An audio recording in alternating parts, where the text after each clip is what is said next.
Hello and welcome back to my little bookish corner of the internet. My name's Harriet. Today I'm going to be filming a tag that I have created, so I'm the creator of this tag, and I'm going to be calling this the Take a Trip book tag.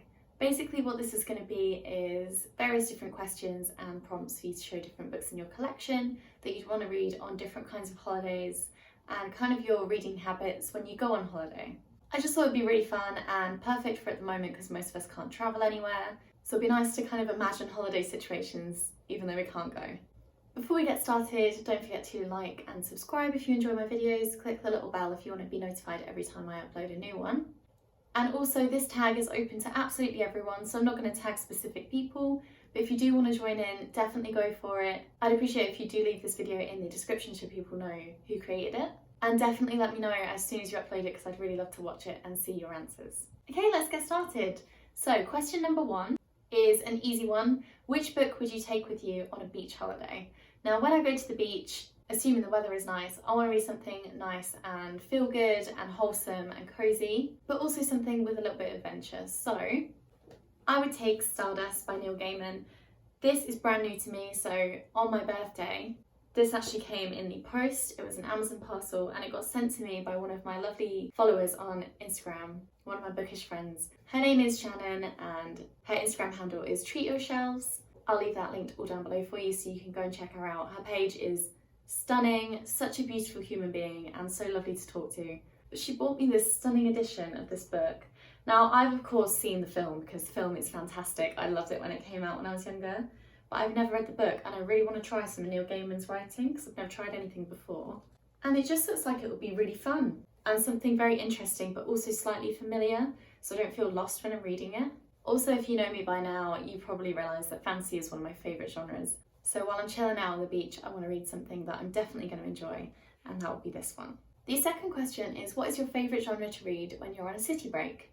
For this one, it will go one of two ways. I would either want to read a romance, whether that's a classic or a new one, or I would want to read something like a non-fiction about the history of the city that I'm in, because I'll definitely want to learn about the architecture and what happened before modern day with all the different shops and everything. So yeah, I could definitely go one of either way. I would enjoy reading either of those. I haven't read an awful lot of romance, so I'd probably try something new. I feel like it would be quite easy to read. And it also means that you can spend some time wandering around the city because you're not going to be sat in the hotel all the time or the place you're staying at. So I want something quite easy reading. So I think, yeah, probably a non-fiction about the history of the place or a new romance. Question number 3 is, you've booked a stay in a log cabin in a very cold part of the world. Which book are you taking with you? Now, if I'm somewhere cold, I don't deal with the cold very well, so I'm going to be sat by the fire, wrapped up underneath the blanket, and I'm going to want something cozy. So I picked Sense and Sensibility by Jane Austen. Can we take a second to appreciate this edition? This is part of the Vintage Classics collection, and it's got the print on the inside that is in Pride and Prejudice, and then Pride and Prejudice has this print on the inside. I just think that's super cool. I've never read this before. I have seen the movie and it was amazing. I really loved it. So again, it's going to be something that's mildly familiar but new at the same time to me. And it's quite a chunky book, so it takes me a little while to read books this big. It's going to be perfect for staying in a log cabin while it's cold outside. And Jane Austen's writing is just always so beautiful. And it always feels like wintry and autumnal. I think it's because it is cozy. It just feels like something you want to read when you're nice and cuddled up under a blanket with a hot chocolate. Yeah, that would be my choice for that question. Okay, I really like this question because I'm excited to see what people's favourite books are. So question number 4, you're setting off for a 3-month trip in a completely different country and you can only take 3 of your favourite books with you. Which are you taking? This is easy for me. I didn't even have to think about it. That's how much I love these books I'm going to show you. I will say it's totally okay if you have like a series that can class as one of your books. So if there's a book series that you love, even if you don't have it in one book, you can count that as one book, that's fine. We'll start with one, and before I show you this, I do want to say I don't agree with the author's views and opinions. I hope no one does. But this is a series that has literally been with me ever since I was a child. Ever since I can remember. I've reread these books so many times and watched the film so many times, and I am deeply attached to it. So I would take Harry Potter with me. This one in particular is Harry Potter and the Philosopher's Stone, the first one, and it's the Slytherin edition.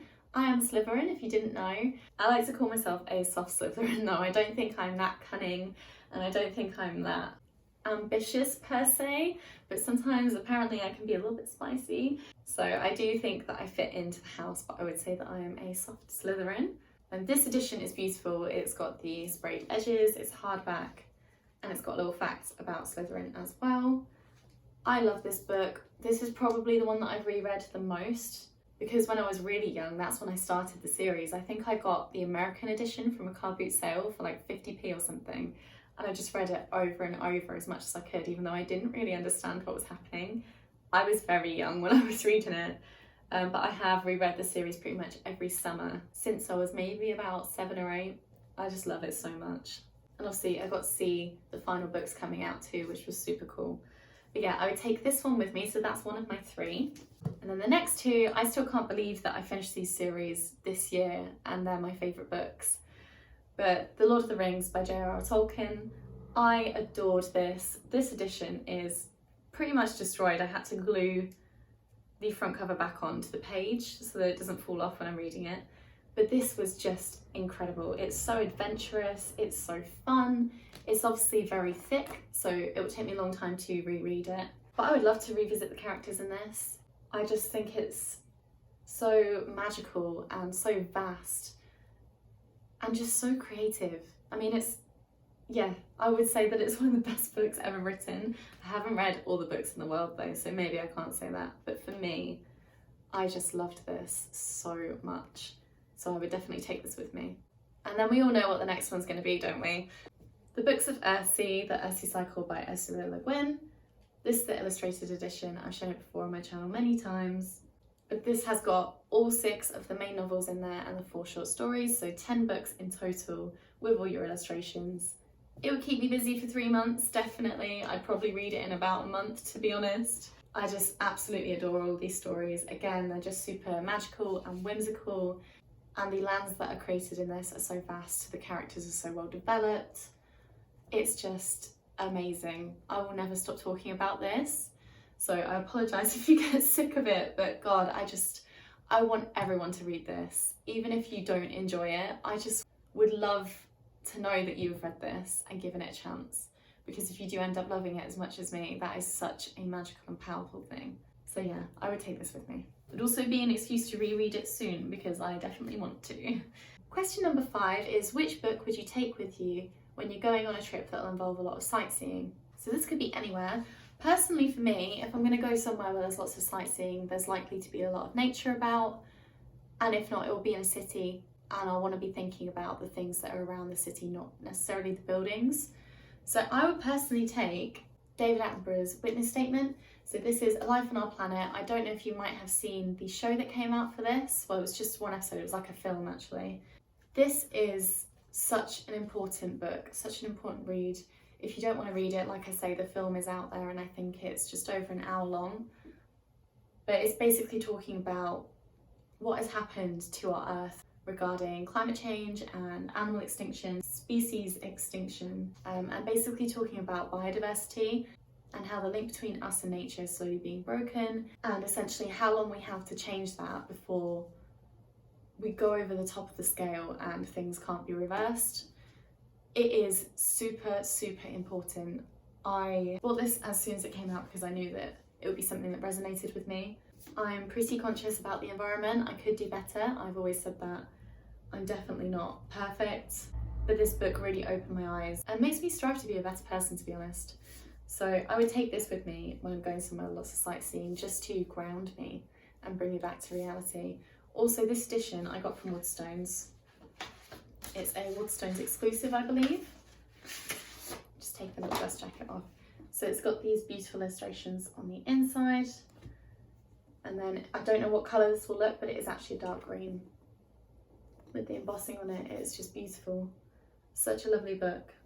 So yeah, that is the book I would take. Question number 6 is, what genre do you prefer to read while you're travelling? And that for me is fantasy. It will always be fantasy. I just love it so much.